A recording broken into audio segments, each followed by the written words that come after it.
Hey everybody, welcome to another Musings on for album releases of a particular year. This one I'm going through 1982. Spoiler alert, you may notice there's quite a hard rock metal bias in this because I was sort of riding that train, I suppose off the back of getting into Nwubum, which was still going strong in 82, but through listening to a lot of new wave of British heavy metal bands, that got me into a lot of bands that were doing well in that particular environment. And there's a pretty heavy bias towards that in this episode. Actually, I was probably listening to that pretty much exclusively, and certainly albums that I would have been buying out at the time, which is one of the criteria for this series, where the albums that I talk about up front before I start to drill down through the year have to be albums that I actually bought when they came out, and still enjoy today. So what I always do in these videos, if you've not watched them before, is I do a quick pull back overview at the sort of UK music ecosystem at the time by looking at best-selling albums and number ones of that year. Then I go into my personal favourites from that year, and then we drill down into the year and just look at stuff I might have forgotten about, or honourable mentions, stuff I got into later, those sort of things, and then reflect a little bit on some of the stories around the albums and the good and the bad. So if I look through this just in overview, it's interesting because as always, we've got quite a number of compilation albums that always do well each year by well-known artists. So you can see that the top three are either, so that there's a greatest hits, what would you call that, like a from the cast of, based around the TV series Fame. Complete Madness. Only when you get to number 4 we've got Lexington of Love, and that did come out in 82. Some of these albums, like always, will be overspill from the previous year because we're looking at best-selling albums at the moment, and they could have come from a previous year. So Rio came out that year. Love Over Gold. I'm starting to see a number of albums now, and we'll probably notice this when I cover the early to mid 80s, is there's several years where I just find it really challenging to re-listen to albums that I maybe enjoyed for a short period of time in that year. And that's because sort of around about 83 into 84, I got really sick with a viral infection. And a lot of stuff that I was listening to then, I don't really enjoy listening to that much. It sort of brings back that period. It's too strongly associated with it. Some, for whatever reason, I don't have a problem with. They seem almost timeless. But other ones, not so much. And I'm sure when we talk about other years, particularly that, before 85, and maybe again when I had a bit of a relapse, probably 87-ish, I suspect there's going to be several albums where I'll go, the reason why this isn't in here is because, I just don't listen to it today, even though at the time I bought it when it came out. But we're not quite there yet, but we are going to see some albums which I listened to later, which this is the one that reminded me of this, so I didn't buy it until a lot later. But it does remind me of that sort of period where I got like super sick. I think I was actually listening to this when I was sort of lying in bed. And it's put me right off of it now. There's another greatest hits. Things like Upstairs at Eric's by Yazoo. It's quite a number from this year as well. I wasn't listening to... I was pretty much exclusively listening to things like, The Number of the Beast and that sort of stuff. But I had a number of friends where I did hear albums. I never bought them. And one I always remember is Upstairs at Eric's. A friend of mine used to play that a lot when we were out driving. We got things like Non-Stop Erotic Cabaret. That came out the previous year. and then there was a Chariots of Fire soundtrack. There was this interesting album, Love and Dancing, which I bought several years later.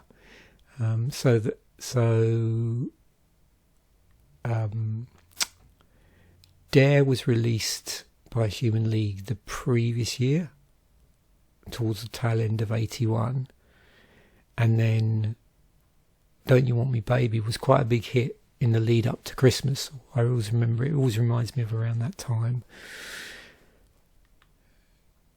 And then in 82 they released this, which I bought, like I say, several years later. I quite enjoyed this. There's this sort of remixes of tracks. Greatest Hits by Queen came out in 81 and was still doing really well. I'm assuming this probably is one of their best-selling albums, if you include Greatest Hits. Tin Drum by Japan. See, November 81. It's a bit of a classic. I didn't, although I really liked Japan. Again, it was more through hearing them on the radio. At this point, I don't know how much they were getting played on the radio. I remember hearing Ghosts, because they were getting pretty experimental by this time. And I didn't pick this album up until I sort of bulk bought their back catalogue on CD sometime in the, I don't know, would have been the 2000s, I think, when I was infilling a lot. And I did have the odd album here and there on cassette, so the first two albums, I think, and I've got Quiet Life on vinyl, but things like Tin Drum, pretty sure I have trouble remembering. So I remember owning Gentleman Take Polaroids on cassette, but I can't remember if I ever owned Tin Drum on cassette, but I certainly have it now. And of course it's a bit of a moot point with a lot of this stuff, because you can go onto streaming and listen to any of this. So, okay, if we look specifically at number one albums in the UK, so The Visitors, which came out in 81, so we're going to get carryover here from albums that came out the previous year. Obviously were already selling well, or maybe sold well around Christmas or post-Christmas. So Dare was 81, came out. Love Songs, The Gift by The Jam, so that's their final album. That was released in 82. But I seem to remember I had a friend who went to see them. They played their last gig in Brighton, I think, at the Brighton Leisure Centre. Yeah. Number of the Beast, big album for them.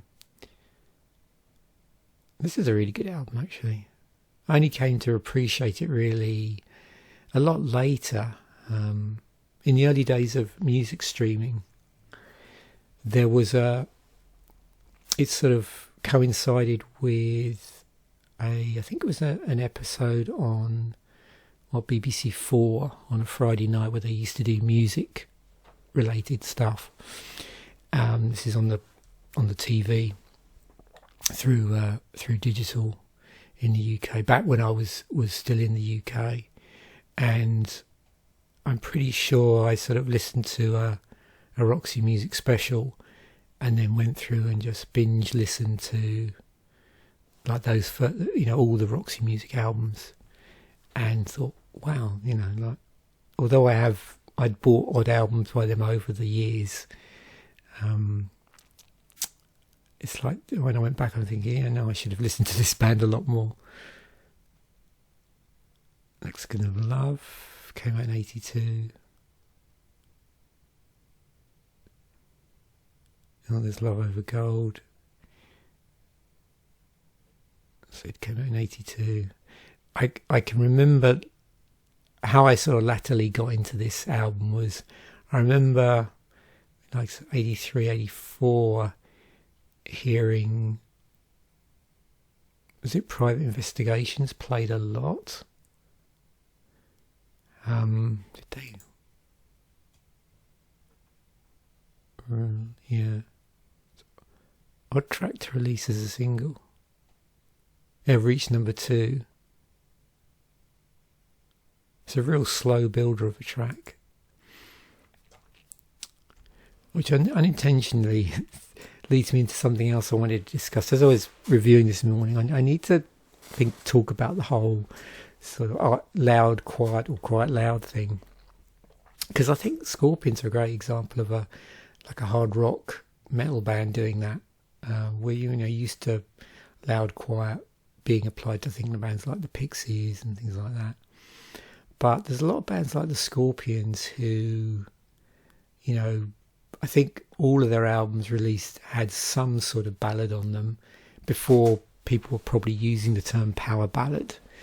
But there was sort of something about the way they constructed songs which I really used to like, where they'd have like quite a sort of laid back, almost like arpeggio guitar verse, and then it would slam into some chorus, but then it would build, so then at the end you'd get like a big guitar solo or something, and of course it's not the only track that does, but with them it was always interesting how they were sort of doing quiet, loud, louder than loud, but the whole track in itself was building up, as opposed to tracks which build slowly or come to a real climax. So things like like multi-part tracks, or bands like when Queen do their thing, or Led Zeppelin with Stairway to Heaven, or like prog bands as well, where they're not ballads but they've got this sort of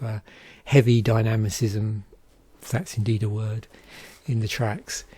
But with Scorpions, I've liked them for a long time now, and this is probably the period where, so there's that sort of 3 album of was it Love Drive, Animal Magnetism, Blackout.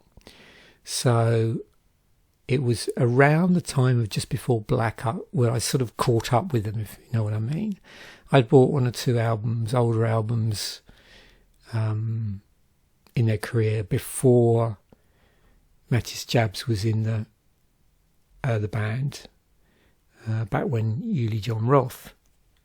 I really like that particular lineup as well, and particularly enjoy the Tokyo Tapes live album that he's on. So yeah, it's interesting, how the sound changed when they had a change of guitarist. To me, they do there's a certain like metallic sheen to some bands around this period, where something's slightly changed in the production, as well as them being a metal band. You can hear it around this period in time with the Scorpions. You can certainly hear it around this time period with Judas Priest as well. So, shorter songs generally. There's often a long, again, like what we might call a power ballad now by the Scorpions. But yeah, it made me smile when I saw this album. I loved it when it came out. I think I've done a previous episode. Well, I know I've done a previous episode on my singles, and this came up. No One Like You. And the first time I heard this on the radio was the Friday Rock Show, or a track off this album, and it would have been the track Now they played, and it just sort of blew me away.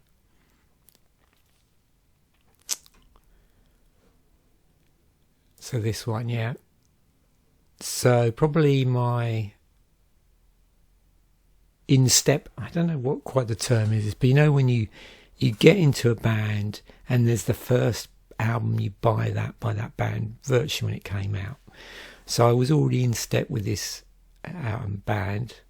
I was already pacing them, I think might be the right term. So I'd paced the band around the time of Killers.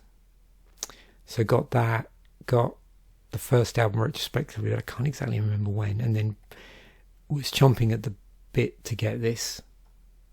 In fact, we may have even had multiple copies in the house, possibly, I'm not sure, which is unusual for us. Normally, I think I've said, I've got 2 other brothers, and we had an arrangement about what music to buy, so we didn't overlap with stuff. So yeah, But yeah, lots of classic stuff on here. Number of the Bees Run to the Hills, Hallowed Be Thy Name. I was trying to think the other day, like, what's my favourite track off of here? Probably this one.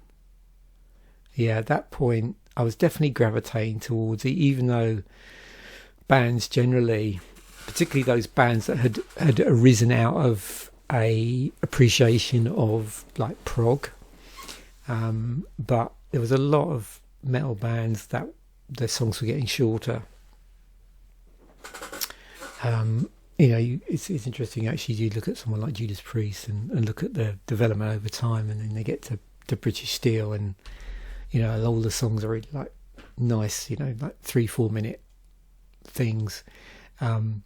But at that point, I still do, I suppose, have this thing for the longer tracks where the band can spread out a bit more. So I bought this when it came out. I was actually lucky enough to see them live at Crawley Leisure Centre supporting Motorhead. And I'm trying to remember the order of things, whether I saw them before I bought the album or I had bought the album and then I saw them. So I can't remember the exact date of the Motorhead gig, but I know it was 82. I'm pretty sure it was 82. Because Motorhead had also released Iron Fist at that point, and I remember being a bit disappointed because I went to see them live hoping to see the Bomber, and of course at that point they'd dispensed with the Bomber and were using Flags instead, so it was a bit of an anticlimax, but they were really good.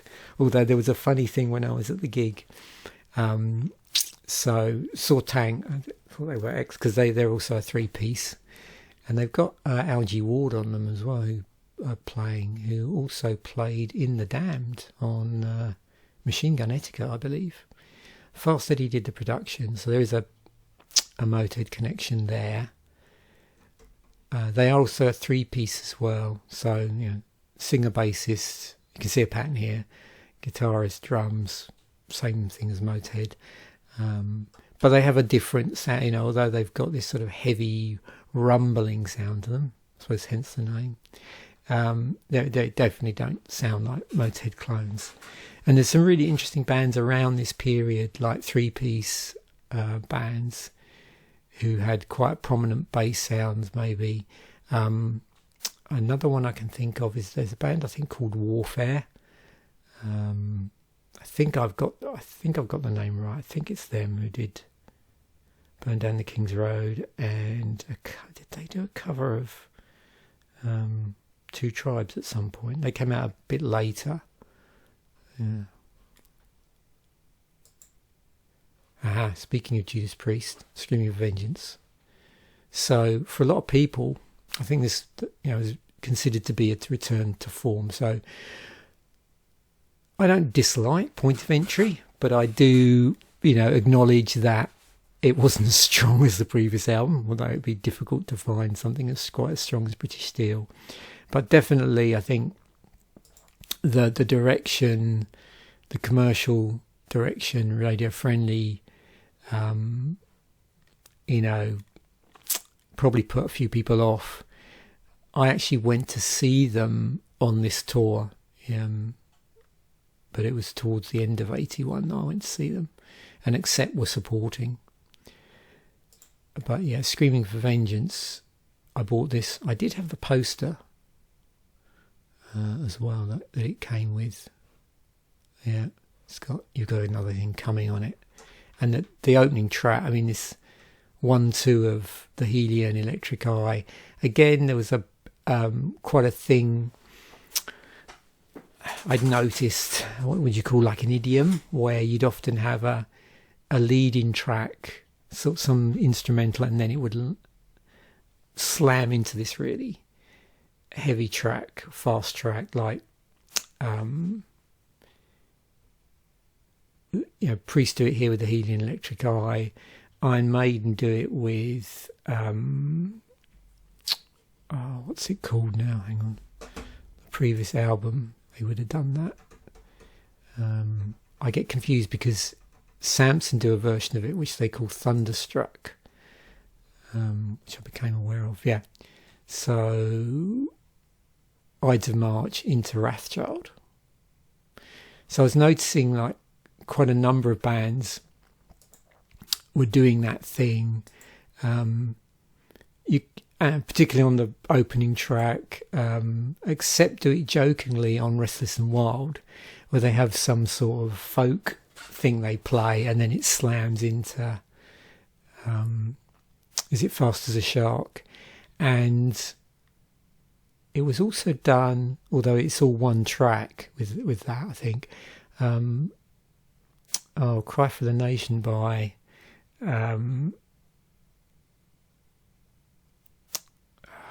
Michael Schenker Group. I think it's the first album, so I'm not sure what he was going on. Whether he was just called Michael Schenker at that point. It might have been Michael Schenker Group, actually. He was referring to himself. Because I think the next album he just used MSG as the just the initials of the band. But yeah, Cry for the Nation starts off with a sort of twinkly, almost like disco sound, and there's an explosion, and it roars into the track. Some of them they're treated as separate tracks, like this in this example, and Iron Maiden, and others it's just the track just bleeds in, it's one single track.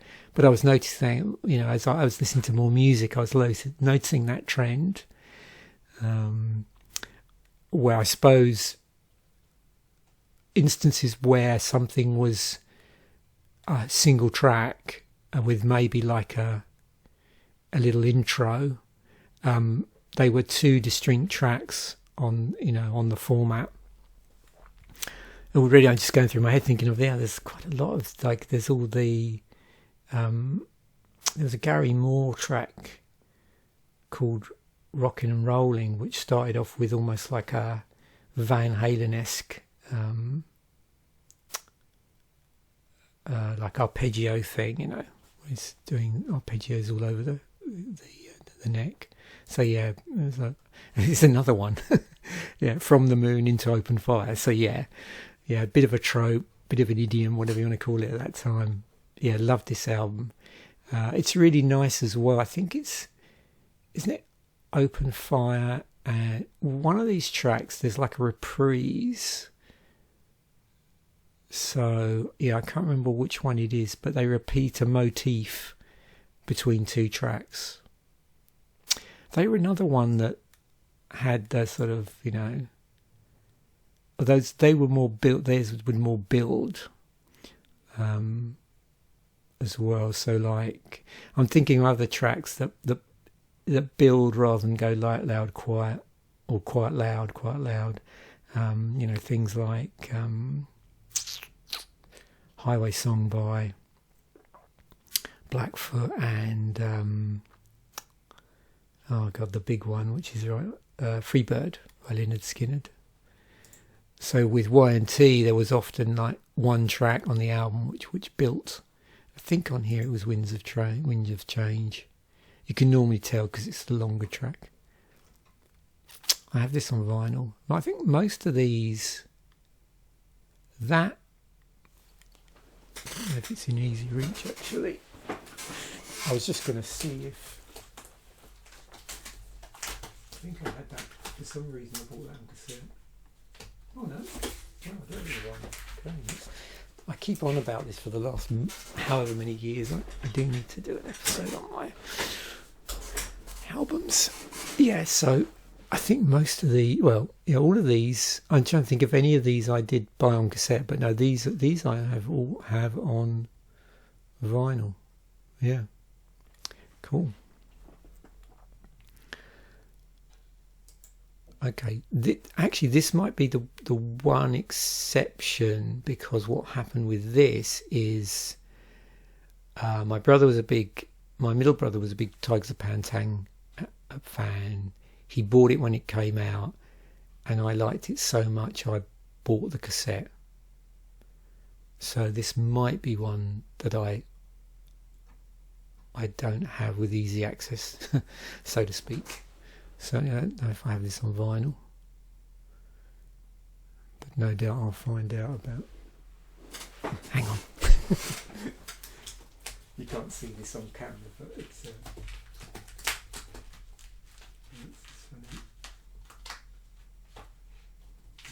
Try and trust. No. Okay. No. Yeah, so I did own that on cassette.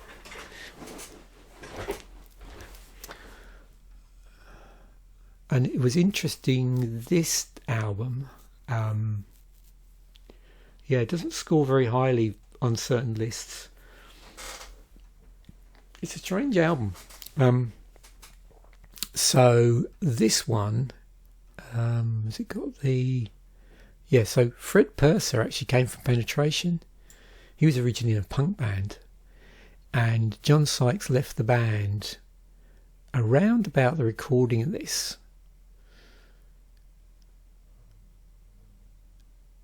And they split after anyway for a short period of time. But there was a period between, would have been Crazy Nights and The Cage, where at this point John Sykes would he have gone to join Thin Lizzy, I'm assuming. I always get confused the order of this, but because he was in Thin Lizzy for the Thunder and Lightning album, and then I think he joined Whitesnake after Thin Lizzy disbanded. Because, people sometimes, I don't know, unless you're familiar with the band, you might forget that, Thin Lizzy had actually disbanded by the time Phil Lynott had died, and there was talk that they were going to get back together again.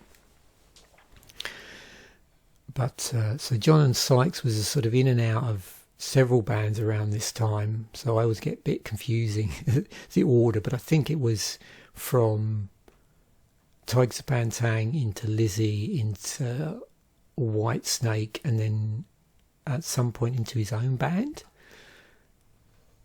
And I'm sure, if I went in here I could,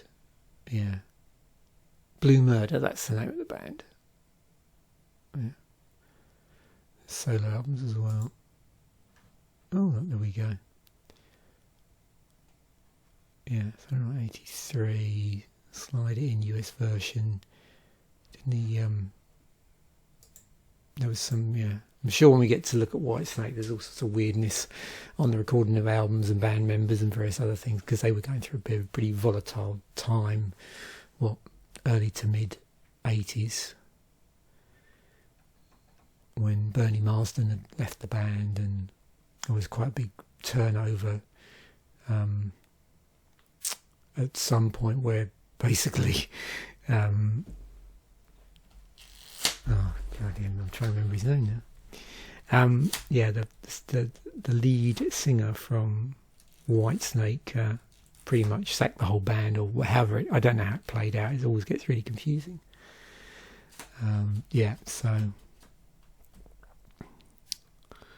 So my point, where was I going this? Yeah, you'll notice on this album there's a lot of covers, or a lot of tracks written by other artists.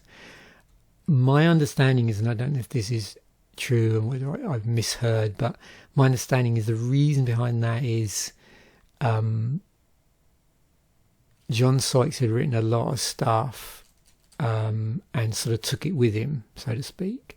So they were sort of left to basically take what they did have, what had been written by the band, and then bring in additional writers, or get someone else to write. It's interesting, Fred Purser does write The Actor and Tides, but it's an interesting listen because the tracks are quite different to listen to, and then there's this cover as well. So we got two out and out covers, and then you can sort of recognise by looking at the lineup which other tracks are composed by the band, and then there's other tracks which I believe, I don't know if at that point they were covers or they were composed by outside songwriters. It's an interesting mixed bag, but I really enjoy it, particularly again this track, which is the longer track, or the longest track compared to others, but it's not that long at 4 minutes 15, but it does build, and there's some nice piano work on it, I think. Does it credit him here? Yeah, he does. Yeah, plays keyboards on that track. Under the Blade by Twisted Sister. Yeah. Bought this when it came out. I can't remember when they played the Tube TV show. And they got Lemmy and, was it Brian Robson up on stage to jam along with them. They used to do this sort of killer cover of It's Only Rock and Roll, but I like it.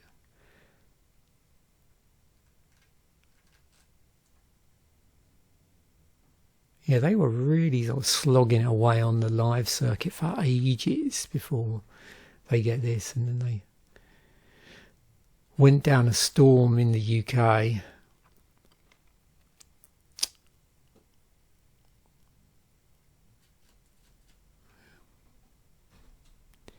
Yeah, spent many a Saturday morning listening to that album. Restless and Wild Bike Set, there we go. 82. So around this time I was big Accept fan. I bought Breaker because I saw them live with Judas Priest, so I backed. But yeah, 81. When did that come out? I have to buy. I should buy it on. I had to order it from the record store because they didn't have it in there wasn't an album. So yeah, I bought it towards the end of the year after I saw them. And this album I bought when it came out. It's got Fast as a Shark on it, as I mentioned, which is weird starter track on it. Yep, so recognised today as reaching a new level in the development of subgenres, speed and power metal. Oh yeah, snippet from a cranky old children recording. So they put that on, then there's this scratch they recording to make it sound like it's going across your across the thing, yeah, across the record, basically. Oh yeah, looks like there was a bit of a controversy. I didn't know that till I just read that. Actually, wow.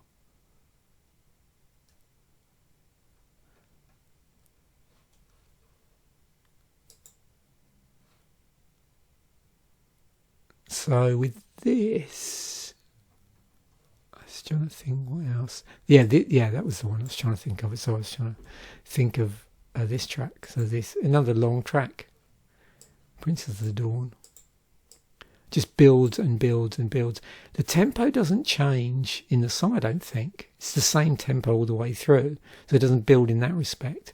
But it just gets like more and more complex as the tune sort of evolves.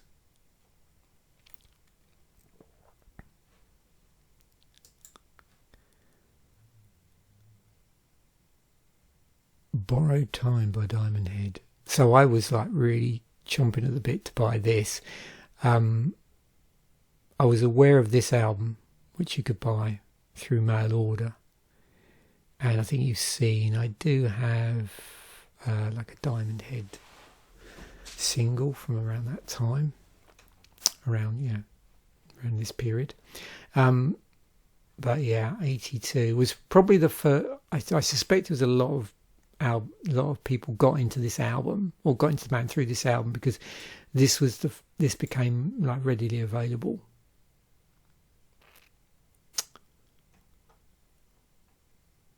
Yeah.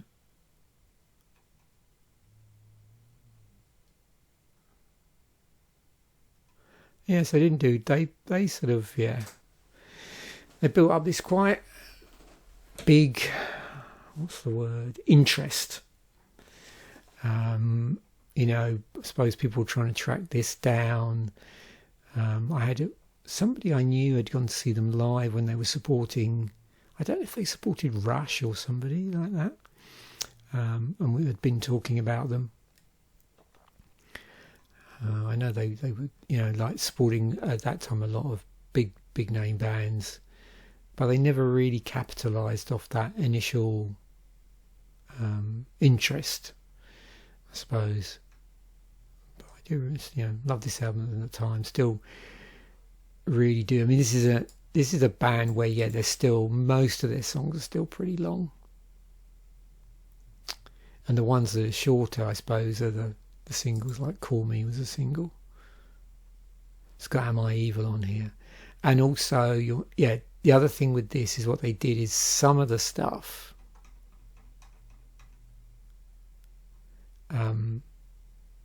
depending on what versions of this first album exists in several different versions, I think.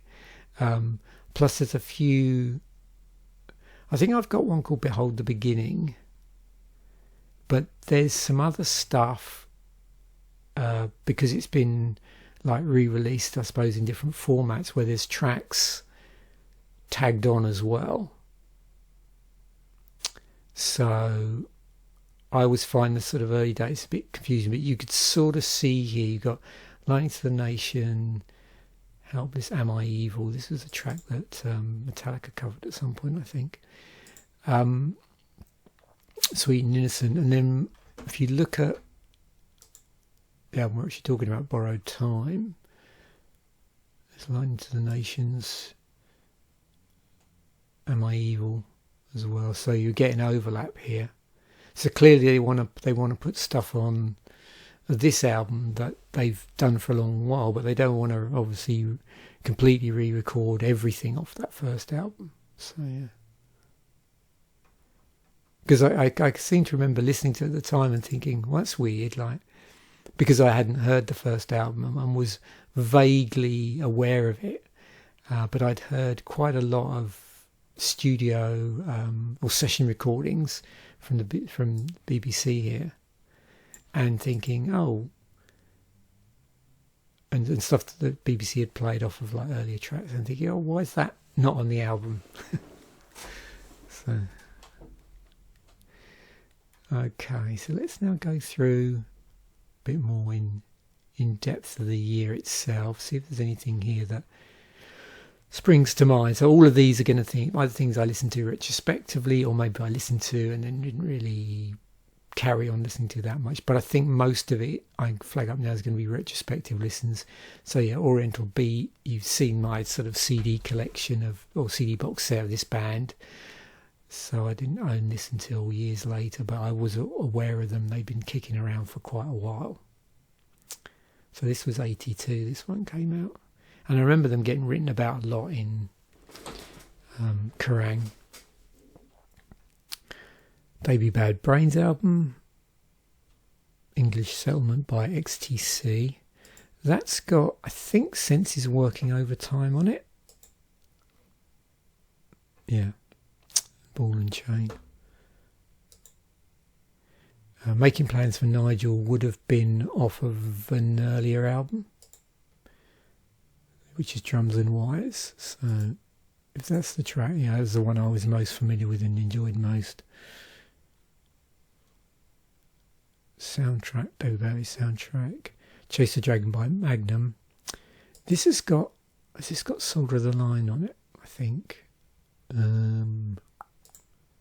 Yeah. But I didn't own this until, I don't actually know, it was the earlier ones that I owned years later, but this one didn't. But I remember loving that track, Soldier of the Line. It's a really good track. Mechanics. This album I really got into, but again, it was a lot later. I had an uncle that lived quite far away, and he often used to come up and visit us randomly during the year, and then bring a load of stuff with him that he got from various places. And he brought up, sticks in my mind because he brought 2 vinyl records with him. No, 3 actually. This one, an album by some like French rock solo person, his name I can't remember, and the soundtrack for The Warriors. So quite a diverse set of albums. Clearly I suspect they must have come from a Goodwill shop or like a thrift store or something like that. But this is a cool album. I really like this. this is one of my sort of favourite. The previous album is one of my favourite Chapman era albums. Yeah, Paul Chapman. Yeah, I suppose to a lot of people it does seem a little bit lumpy, but I really used to enjoy it. Still do, but I didn't listen to it from the get-go. So. Haircut 100. There's quite a number of bands that have been lumped in with New Romantic labels, so they might be labelled up other things, but they definitely, you sort of associated them because they came out around the same time as Duran Duran and bands like that. You got bands like Orange Juice, post-punk band.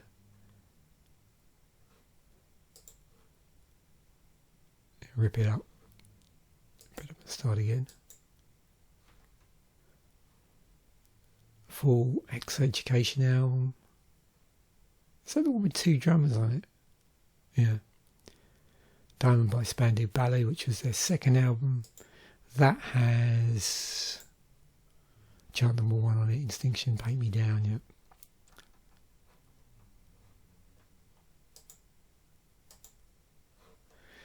I mentioned The Gift by their Jam, I think.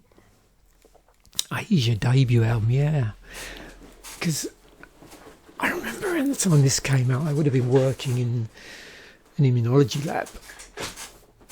And my senior tech was big into Led Zeppelin and then Asia. And he got really excited when this album came out.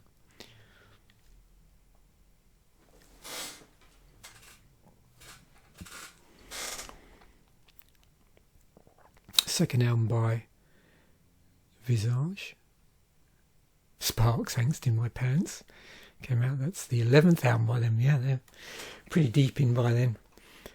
Pretty deep by Boomtown 5th album. Fun Boy 3 debut. Ex-members of the Specials. Walk Among Us, that's the Misfits debut album. Toto 4, I didn't buy that till several years later, but it had Rosanna and Africa, which are really big hits.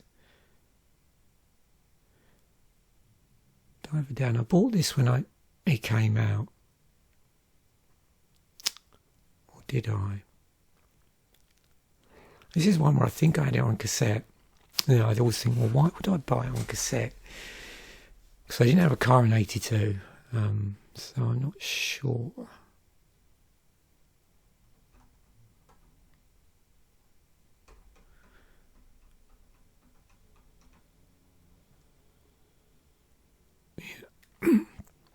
Got Fair Warning here as well from the previous year.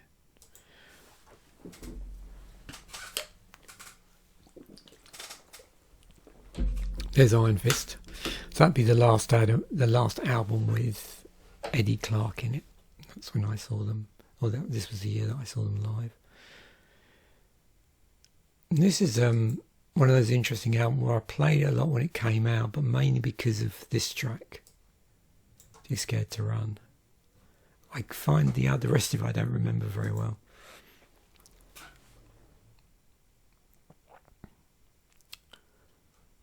There's that 4 Cuts EP. What are we up to with Rainbow's 6th album by then? Wow. Oh, Hot Space by Queen. This had Under Pressure on it. That was I think that was probably the big selling point. And there's some other good tracks on it, but yeah, they changed their sound quite a bit by this time. Look at all the singles. And I don't totally dislike this period. I really quite enjoy the change of sound, but I was quite pleased when they went back to some of the heavier stuff on the works. Oh, The Cure, Pornography. I did own this at some point, but not till after it came out. Wiped Out by Raven. I bought their first album, it didn't really keep up. Again with this, certain years, well, most of the time there's a limited amount of disposable income, but particularly 82, I'd started work. I think I was saving for a car as well, so I had to be pretty selective about what I bought. I think I mentioned my exposure to Duran Duran was through someone I was getting the lift off of when I was going to college. They used to play that a lot. First this album and the previous one, Combat Rock by Clash. Has that got Rock the Casbah on it? It's got Should I Stay or Should I Go? Yeah, Rock the Casbah.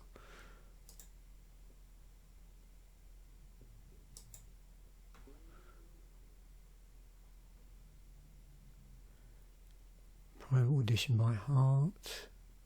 Hunter by Blondie. Oh, Third from the Sun by Chrome. Wow. Yeah, that came out this year. They're pretty heavy. I discovered them because they turned up on an industrial metal compilation of all things. And I listened to this album for the first time, recently actually. So slow and heavy, very spacey. Yeah, it's difficult to describe actually. You have to listen to it to appreciate it. Eye in the Sky came out. Some of these I just remember from them being in Woolworths or another, like a record store somewhere, and me seeing them in the window, and then making a mental note but never buying them, and only listen to them like years later when I had access to streaming and can sort of listen to pretty much anything. So is that the debut album by Man of War? The one I remember from this album is probably the track Shell Shock.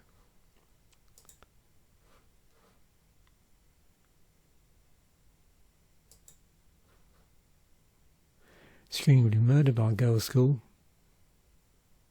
I was sort of in step with them at that point as well. I'd, I suppose, onboarded with the previous album and then was buying this as it came out.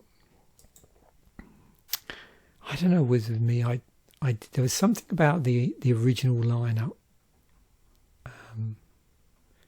So I didn't do so well keeping up with them after this album, but I really loved Demolition. Hit and Run was the one that I bought when it came out, and probably I have the fondest memories of. There's this album by Kiss, which is a compilation album, but with new compositions. There's several bands doing that and still do it now when they release a compilation album, and there's a couple of extra tracks that are new. Mirage We're Up To by Fleetwood Mac, 13th album. Came out after Tusk. Pictures at 11, debut album. Yeah, obviously my friend that was into Led Zepp, person I worked with, and I bought the Asia album, was waxing lyrically about this.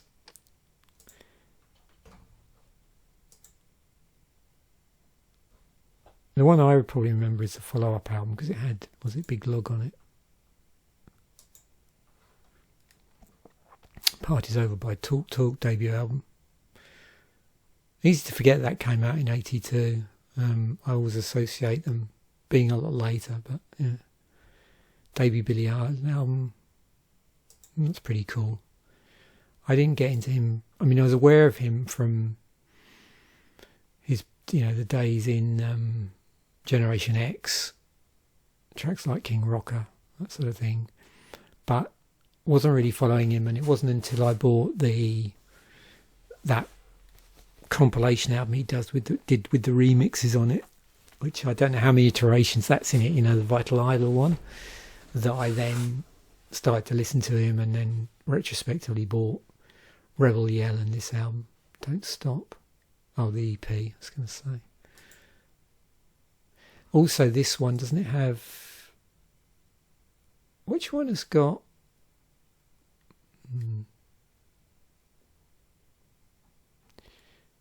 Where is it? Oh, here we go. I knew Dancing With Myself had been... Now, was this the one that... I listened to an interview with him Yeah, so it was remixed and re-released, not completely re-recorded. I always thought it had been re-recorded, but it hadn't. And I didn't find that out till a couple of years ago when I was listening to him being interviewed on a podcast, and they were talking about his early career, you know, his early days of his career.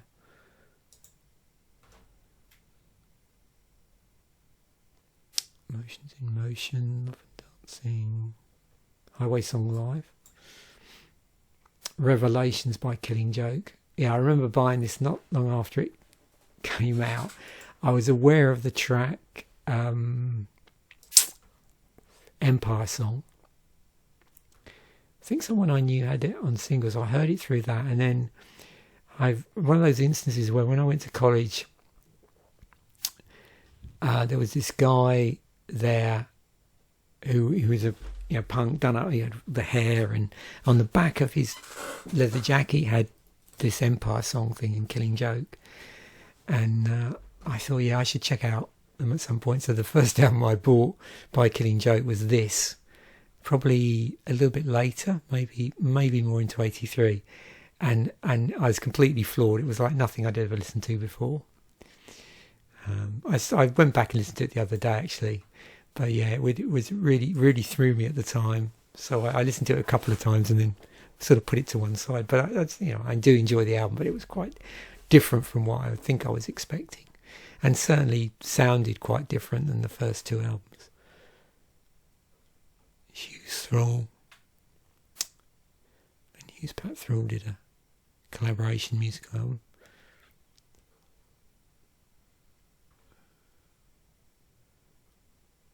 Manila Road. What's this? This is the debut. Garlands by Cocteau Twins. Yeah, and of course out on the 4AD record label. Signals by Rush. I wasn't really keeping up with Rush at this point. I had a sort of real hive of activity around them up to and including the album before this, which would be Exit Stage Left, and then didn't really keep up. So most of the stuff I bought was stuff I was missing. Filled in an album. Oh, this came out. Yeah, I didn't really listen to this band at all until a lot later. I had a friend who was big into them, and I probably heard whatever album Heaven's on. Love My Way's a really good track, but yeah, I didn't listen to them at all at the time. Second Depeche Mode album. So this is when they were a trio after Vince Clarke left. Yeah.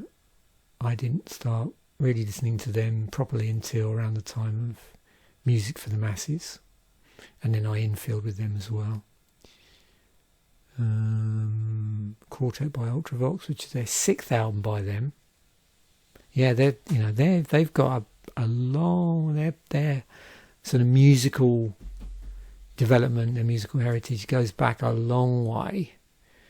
If you go back, so this might be this period onwards that a lot of people are used to, but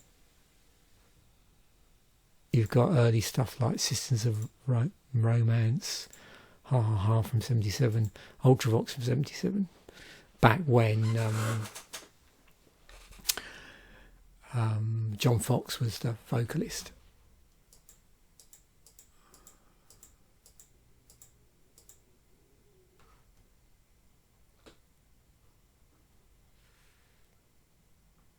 Get Nervous by Pat Benatar. Oh, Salt Attack. So at this point, the third album, Graham Bonnet's singing vocals on for Michael Schenker Group.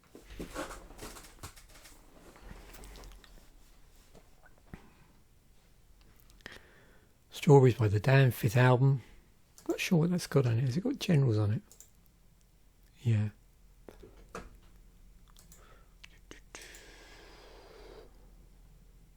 Word of Mouth, Tony Basil. It's got Mickey on it.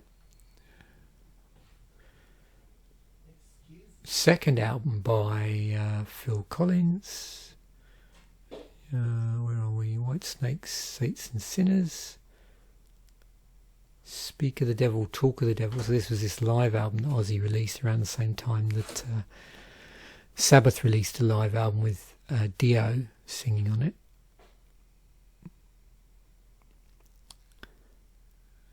And then anything here? Slade on Stage.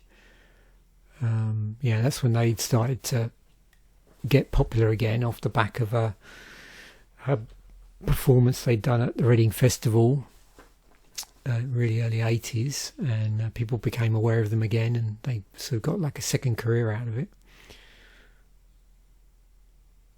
Oh, the Change Thing by Toya.